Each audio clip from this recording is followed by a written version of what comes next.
This is a new Kia EV6. Kia have updated the car externally, internally, and they've added some new tech to it. Being able to walk it along like a dog to heel, using the remote control. Look, it's completely empty. See that? That's not new. What is new is that they've added some features from the Hyundai Ioniq 5N to this new GT version. Essentially, it can mimic the gear change of an internal combustion engine car. I'm going to be trying that out later in this video. I'm also going to be telling you all the updates and whether I think this car is any good or not. I'm Matt Watson and you're watching CarWow. Beautiful day today, by the way. Welcome to a car review in a wood. It's raining so much that this is the only shelter we can get. Good news is there's plenty of CarWow sticks of truth. The bad news is that there's no fake vents on the Kia EV6 anywhere. These look like they may be fake, but they're actually vents that open when necessary to cool the battery. Look. So Kia has tweaked the look of the EV6. Now, one thing they say they've done to the GT model in particular is reprofile the bonnet to give it a lower leading edge. I can't spot the difference to the previous generation model at all. One thing I can see is that they have altered the light design. That's a big change. These lights are similar to those on other Kia models such as the Sportage, and you get a full length light bar as well on this GT version. The GT also gets a more aggressive lower bumper. That has been changed, but depending on which model you go for, the look of that part of the car does alter. Here's the lesser model so you can compare the different versions and how they look.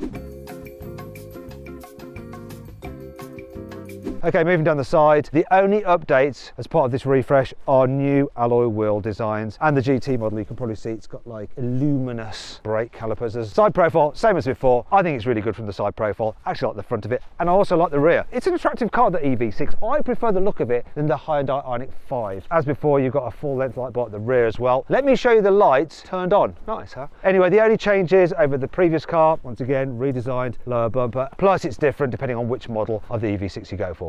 And the lack of large changes are a result of how modern cars are made. When you strip a car down to its chassis, it makes this a lot more obvious. The shape and design of the roof, boot and doors are dictated by the car's hard points. These are set when the car is initially designed and are very expensive to alter. Interestingly, in the case of this Kia, the chassis is made by its parent company Hyundai. That's because both the Ioniq 5 and the EV6 are built on the Electric Global Modular Platform, or EGMP for short. The cars look very different overall, but if you compare the side profiles closely, you'll see the proportions and door apertures are similar. When a manufacturer does a midlife facelift, these parts of the car aren't changed as it would require the chassis to be altered, which just isn't economical. However, the front end does have more freedom for change, as all these panels are simply bolt-on parts, which are fixed to the chassis below. That's also the case with the interior, though often manufacturers don't alter the interior as much as part of a midlife facelift. So what's Kia done to this car? Here on the inside, updates over the previous EV6 include new steering wheel and a bespoke one for the GT model, although it does feel a bit chunky in this area. That's how I like to hold the steering wheel, unfortunately. Also, there's some more ambient lighting about the cabin. Kia's also got rid of the shiny black piano plastic which was on the centre console because they found that motoring journalists complained that it would scratch easily and get grubby with fingerprints, so they did away with it. They've updated the infotainment system ever so slightly. Apparently makes it a bit more zippy and easier to navigate, though I don't think it's the most intuitive system. Some things are buried way down into certain menus. But what they've added for the GT model is a performance timer, so now you can time your 0 to 62 miles an hour, your quarter of a mile and your eighth of a mile as well. So no need for the specialist timing gear. I don't think so. I'm going to still be using that, thank you very much. And I'll be seeing exactly how quick this EV6 GT is when I launch it later in the video. But besides this gimmick, the Kia does have plenty of everyday features that people will actually use. You've got Apple CarPlay and Android Auto. They're wireless. Speaking of which, you've got a charging pad there for your mobile phone. That's not new. What is that this can power 15 watts, though for some reason there doesn't seem to be any cooling for it. But what I do like about it is it's blooming obvious when your phone is charging. So other than that, things are pretty much the same as before. So you've got plenty of like different views on this digital driver's display. The graphics are quite dark, could be better. I like the fact that this car comes as standard, this GT model, with a heads-up display. It's really clear, easy to use when you're driving. The material quality is generally really quite nice. Oh, that's soft and yielding, good for your elbows. This is solid,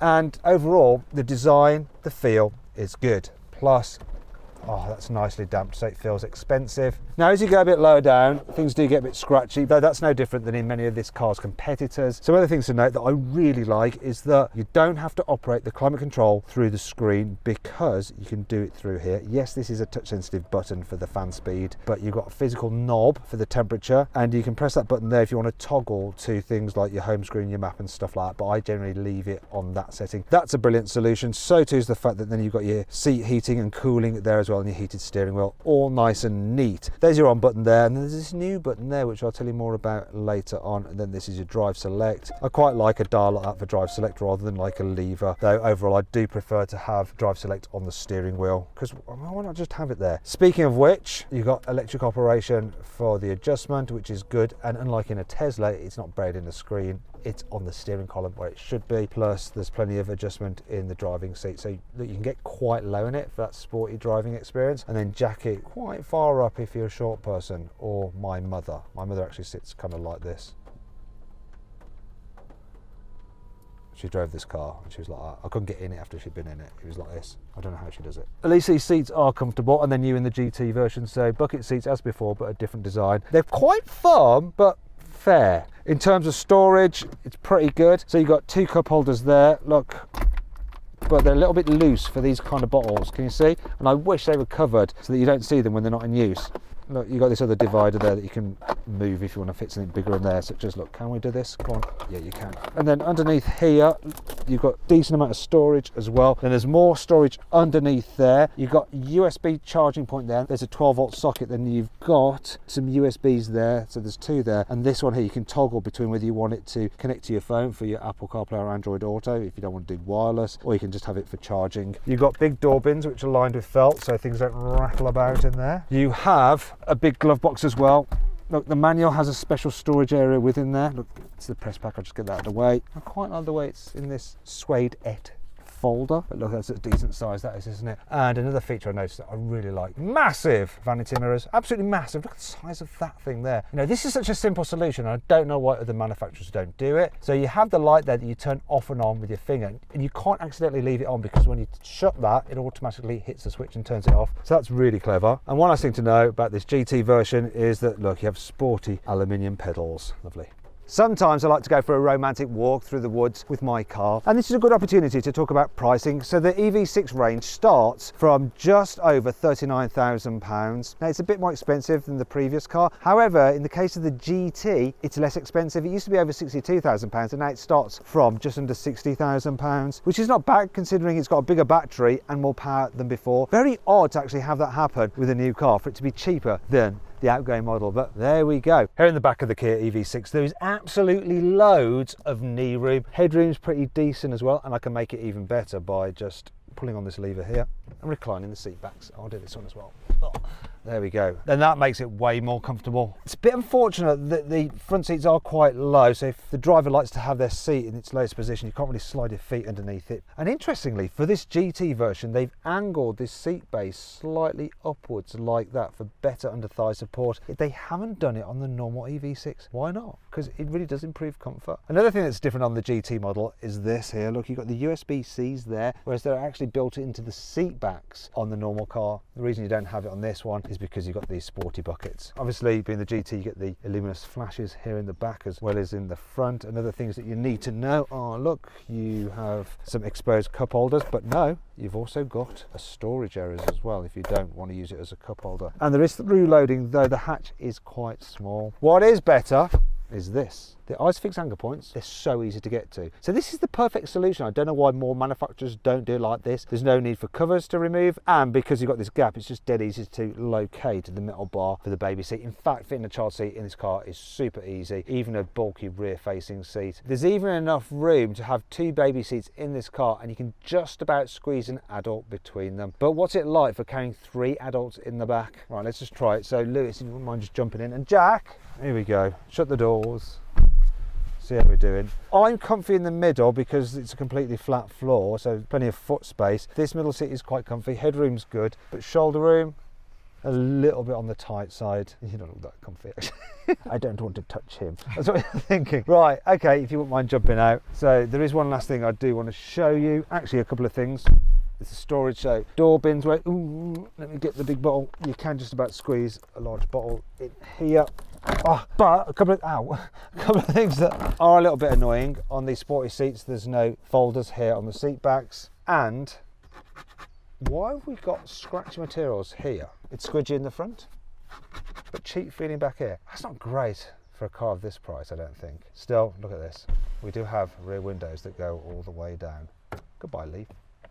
Which is not bad considering the window is so huge, and you can even get seat heating for these outer two rear seats. Overall, back seats on this car are pretty impressive. You can get the EV6 with hands-free tailgate opening. Now, unlike with many other cars where you have to like waggle your foot underneath there like that, and it's doing it now, but it's not because I waggled my foot, it's because I just stood in the detection zone, which is here, and it automatically opens. You can turn that off if you find it annoying, but if you don't find it annoying, it is better because, think about it, if your hands are full of luggage or shopping, trying to balance on one foot and activate the system can be a little bit annoying. That works seamlessly. So you've got a retractable load cover, more on that in a moment. First, I want to show you this. Look, there's not much of a load lip, so you can slide heavy things in and out quite easily. Underneath here, there's a little bit of extra storage. This has the upgraded sound system, so it does eat into boot space a little bit. The actual boot capacity on this car is 480 litres. The standard model without the sound system is 490 litres. It is slightly smaller than the boot capacity on a BYD C-Line. Now, if you want to see my full in-depth video review of that car, click on the pop-out banner up there or scan the QR code on screen now. Now, it looks like you can adjust the height of this, but actually no, you can't, because there's nowhere else to put this. Look, he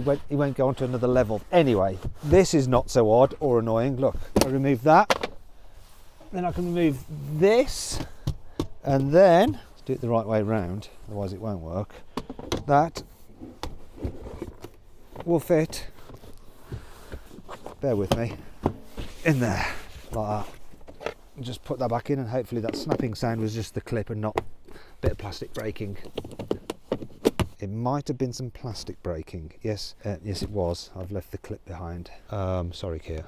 But beside the slightly fragile clips, this car has a fairly practical boot. There are various tie-down points and a 12-volt socket. You also get levers to automatically lower the back seats, and with them folded down, it's easy to slide heavy luggage all the way forward. You also get an extra storage area under the bonnet with 52 litres of space. However, that's in the single-motor EV6. Dual-motor cars like this GT have just 20 litres under the bonnet. But at least you get a front boot, unlike with some EVs, and that brings me on to 5 good things about this new Kia EV6. You get an individual drive mode called My Drive Mode, which is very configurable, so you can change the performance of the motor from Eco, Normal, Sport or Sport Plus, the weight of the steering between 3 different settings, the stiffness of the suspension, this is the important one, between 3 different settings, the electronic stability control between 3 different settings, one of them being off, yes, if you want to do drifts, and then the E limited slip differential between 3 different settings. Then you can just activate My Mode by pressing the button on the steering wheel like that to toggle through. Where are you? Oh, it's actually this button here. Because Hyundai owns Kia, the EV6 shares many of its parts with the Hyundai Ioniq 5. However, with the Ioniq 5 you get a 5-year warranty, yet with this Kia, it's a 7-year warranty. Kia has given the new EV6 fingerprint security just like your smartphone, so if you want to access your driver profile, you can set up a fingerprint using this scanner here, and to load it in you go into security, fingerprint identification, and then just set your fingerprints. So you do need both fobs in the car to be able to set it. I only have one fob because Kia doesn't want motoring journalists setting it to their fingerprint and then not being able to get their fingerprints to unlock the car driver profile for the next user. The GT version of the new EV6 now has the stability and traction control in the motor rather than a separate system. That means that it can sense wheel slip quicker and react quicker, so you don't feel any juddering when you lose traction. It's all just smooth power delivery. Also, the GT model gets an electronically controlled limited slip differential, so it can do torque vectoring. That means it can send power to the wheel with the most grip, and that should help improve traction as you drive out of a corner. Every car should have this feature. When you put the indicator on, it uses one of the side cameras to show you what's in your blind spot. Let's do the other way, see what's in there. Look, what's this? We did rehearse that, and the rehearsal was better. However, this car isn't perfect. While you get a rev counter for the fake gears, look. It's a bit weird that they've done it like that. Why not give me a proper old-fashioned rev counter if that's what you're trying to emulate? Yes, we have shift lights and stuff like that to help you, but a proper rev counter would be good. I like that, don't like that so much. The Hyundai Ioniq 5N just does that a little bit better. There's no rear windscreen wiper on this car for some reason, so when it's been raining, you have to get out into this to clean it off. Great. Oh, speaking of which, the windscreen wipers in the front are pretty noisy. There's no washer on the rear view camera like you get on some other cars. It's really handy, that feature, because it means that if this gets covered in dirt, you can blast it off. But also when it's raining, you get droplets form on there which distort the view, and if you have that wash function, you can just blast the droplets away, but not with this.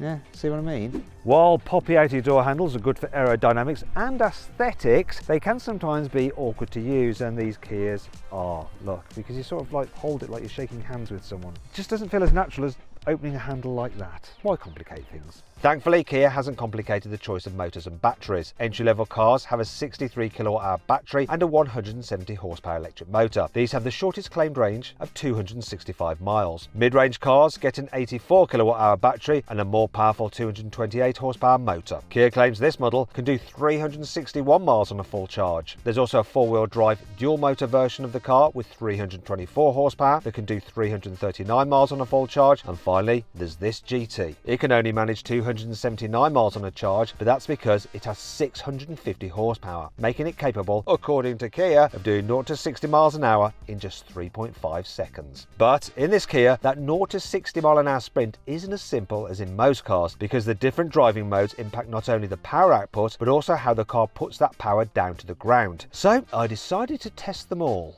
Few caveats: roads really wet and we're at 61% battery. I'm going to start off in eco mode though. Left foot on the brake, floor the throttle, release the brake. Very slow takeoff. Power is building, keeps building. So we've got a 6.26, right? Now let's go into normal mode, same again. Noticeably sharper pickup, noticeably sharper. That's a lot quicker. 4.56, that's normal. Normal mode, just normal. Now for sport mode, that actually struggled with traction more. Felt the same, apart from a little bit of wheel slip. 4.58, so slightly slower then in sport mode, but I think that was the traction. Other than that, felt the same. Now for GT mode, we've got launch control now. Whoa, yes. 3.83 seconds. How it put the power down like that then is incredible. What amazing traction. I do wonder though, is it going to be quicker or slower if I put it into gear shift mode? Well, I'll try that after I've done the rest of the drive. One of the things that's really good about this EV6 is just the configurability of it. So you can change your drive modes very easy when you're driving along because the button's on the steering wheel, which is where it should be. So I'm going to go into eco mode because I'm driving around town. I just want to soft throttle pedal, don't want the car to be too excited, and by using this paddle I can go into I-pedal mode where it'll actually slow the car to a complete standstill if I lift off the accelerator. But if I don't want that, I can turn it off easily using the other paddle and just alter the amount of regen I get, or put it onto auto where it'll actually use the car's distance sensor to just automatically brake depending on what's happening in front of me. So it's slowed down for that car slowing, and now I'm taking over with the brake. Speaking of which, the brakes have a great feel to them. Sometimes electric car brakes can be grabby. These are smooth and progressive. So I'm going to do a U-turn. I'm just going to bring up my cameras to help me out. So the turning circle on this is 11.9 meters, which is slightly better than the Hyundai Ioniq 5N, even though it's pretty much the same car underneath. But it's not quite good enough to get me round here.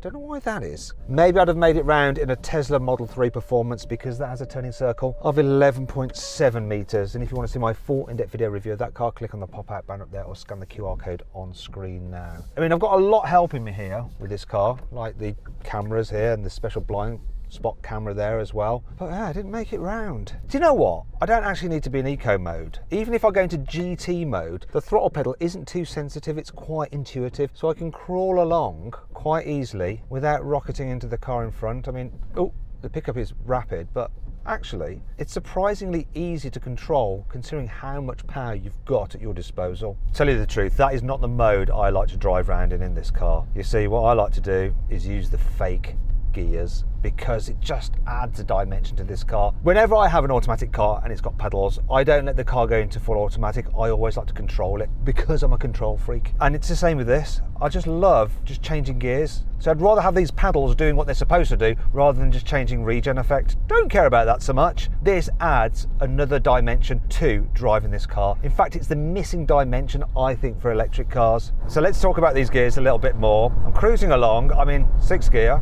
If I floor it, the pickup is slow, just like if you're in top gear in a normal internal combustion engine car. But if I kick it down 3 gears, the pickup is much more intense. If I kick it down another gear, I'm almost at red line. And then it does this thing where you hit a rev limit.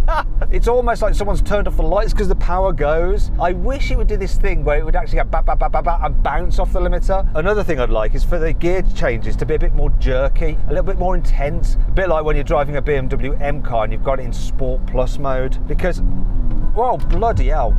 I wasn't expecting it to take off like that. Yeah, an M car doesn't pick up like that. Anyway, I'd like a bit more of a jolt on the gear change, and they could quite easily program that in. So that's something for the next generation of this car, I think. Or maybe an over-the-air update. You should be able to actually choose the amount of jolt you have between fake gear change, because you can tailor pretty much anything you want in this car. So why not do that? And that's one of the things that surprised me about this new Kia EV6 GT. With all this configurability through its software, it seems that Kia wasn't actually allowed to give it the same realistic engine sounds as the Ioniq 5N.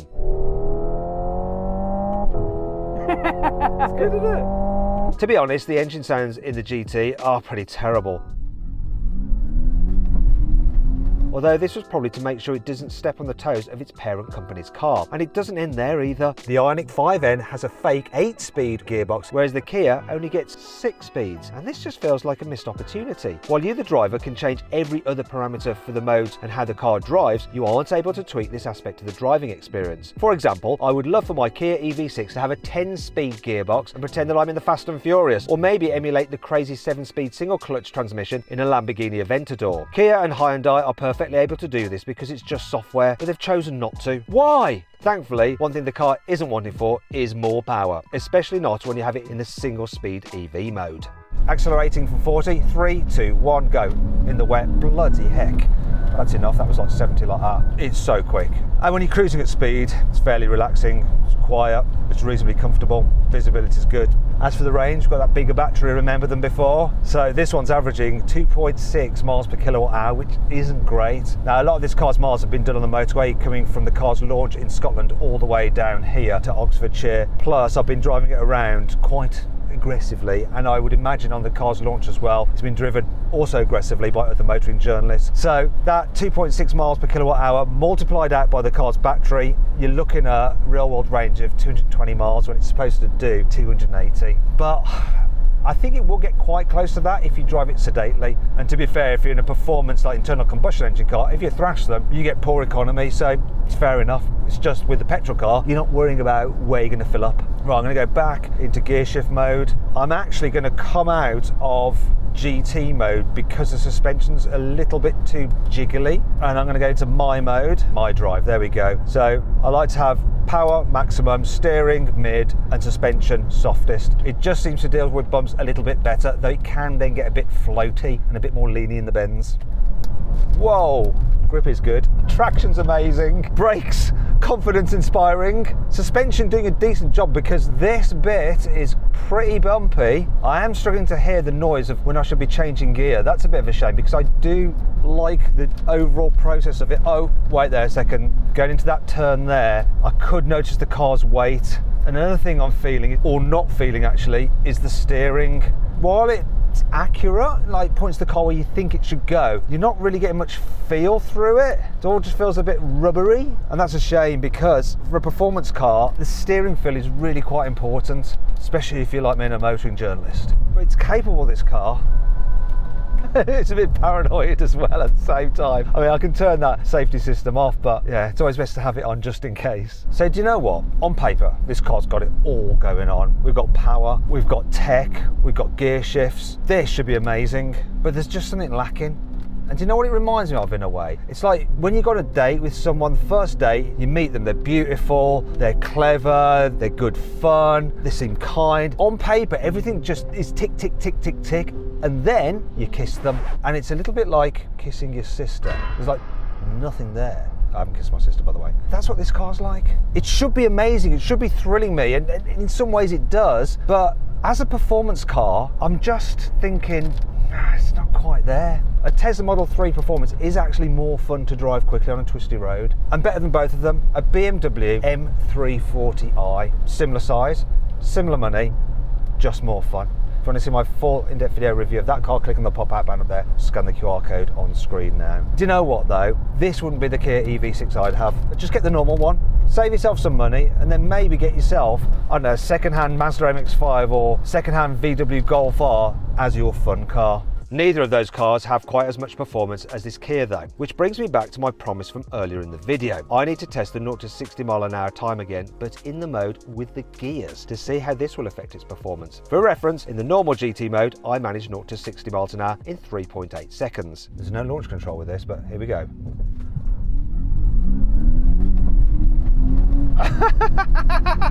It's not as quick. 4.08 seconds, but still it's blooming quick. It really added to the experience, you know, having to change gears at the right time before I hit the rev limiter. Because that's the thing with electric cars, you kind of get used to the, oh yeah, it accelerates fast. When you add in that jeopardy, that skill element of just timing your gear shifts, it makes it more fun. So then, should you avoid it? Consider it, shortlist it, or just go right ahead and buy it? Well, I reckon you should shortlist the EV6. It really is a good all-round electric family car. It's just that it has quite a few competitors that are also equally as good.